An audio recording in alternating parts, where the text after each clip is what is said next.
RapidMiner Studio is a visual workflow designer for predictive analytics. It can bring data science and machine learning to everyone on this simple platform. If you want to install a free trial of RapidMiner Studio, you can click on this account button followed by the download button. You can install for Windows, Mac or Linux. In this bite-sized tutorial, we will show you how to create a simple decision tree machine learning process using RapidMiner. Let's get started on RapidMiner. Once you launch the RapidMiner Studio apps, you will see this typical user interface. On the left, you have a repository panel and the operators panel. On the right, you have the parameters panel and the help panel. On the top, you have a design tab for the canvas, a result tab, a turbo prep tab, auto model tab, and the deployment tab. On the top left ribbons, you can save your model or open an existing model or run your model. Let's start with a sample data set in the repository.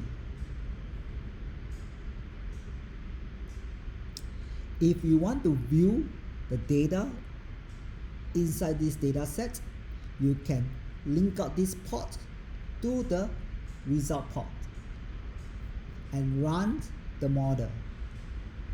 These are the data. There are 4 columns. Each row is an example. This colored column is a special column because this is a label.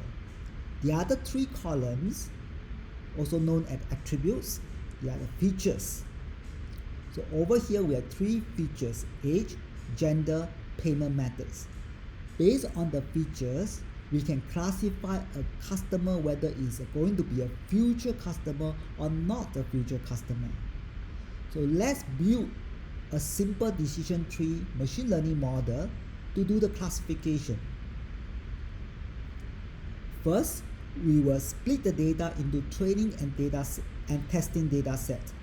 Let's look for a split data operator.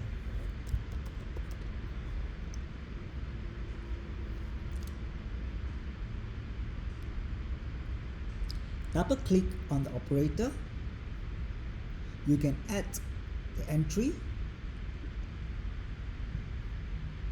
So for the training data set, we are going to set 70%, and for the testing data set, we're going to set 30%. Next, if you are worried that your data is corrupted with missing data, you can add filter.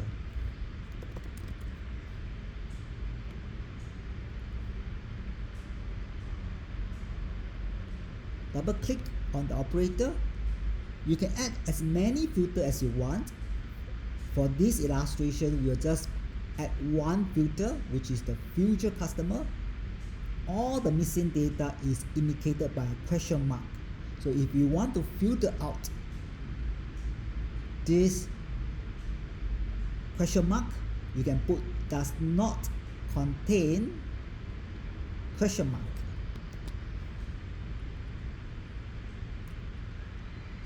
Next, you can add your decision tree model.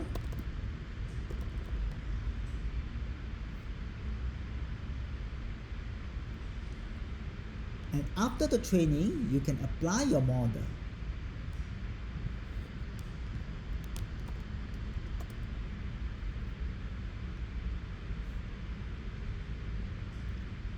So you can connect the output from the decision tree model to the apply model and connect the testing data to the unlabeled data. And if you want to evaluate the performance of your model, you can look for performance operator.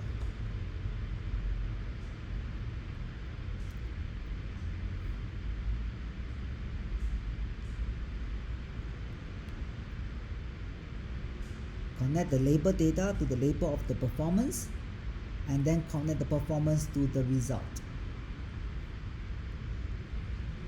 Now you can run this whole process and look at the output. And this is a confusion matrix. These columns indicate they are the true yes, and this is a true no, and this horizontal is a predicted yes, and this is a predicted no. The diagonal elements will show you the correct prediction.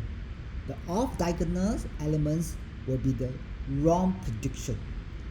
And over here we get 100% accuracy, 100% precision, and 100% recall. It's a perfect result. You can also look at the AUC. We also have a perfect AUC.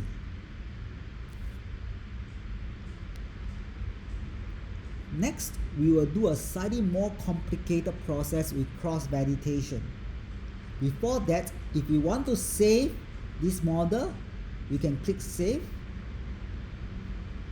and save to your local repository and give a name to your process.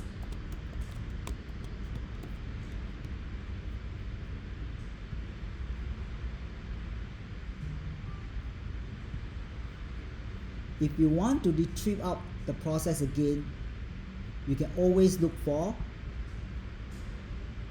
the local repository and look for your process again.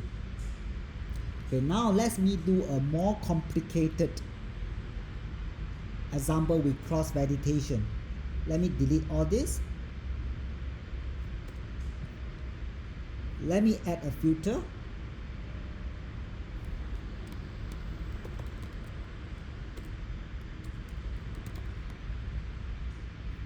So for cross-validation, you do not need to split your data into training and testing data sets. Let me choose again the future customer does not contain the question mark.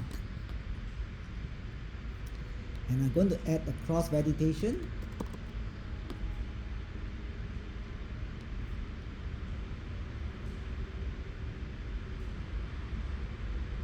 And double click on this cross-validation.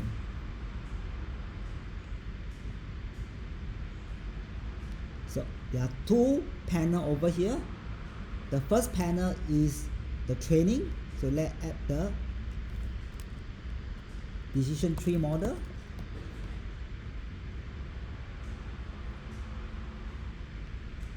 And connect your training data and the output of the model to the model. And the testing panel, you can add the apply model.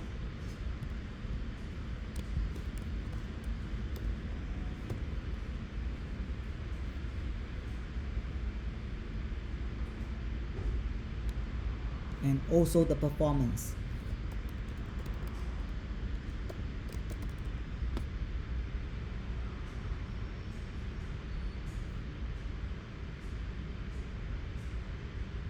Add the label to label and the performance to performance.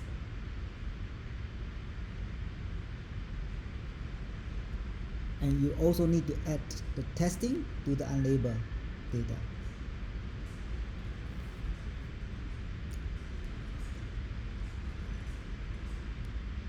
So now you can connect your performance to the output.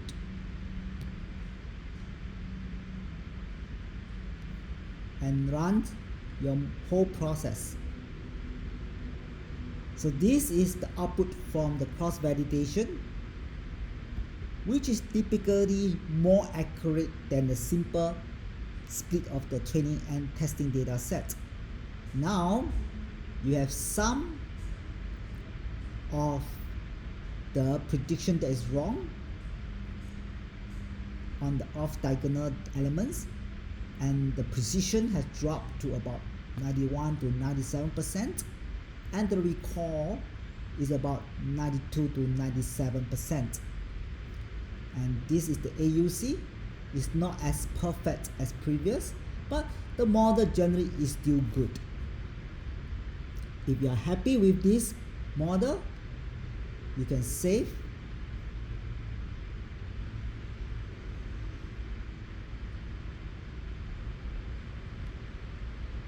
You can save as let's say decision tree 6. This concludes the video on RapidMiner Studio. If you like this video, please share your comment and like this channel. Thank you.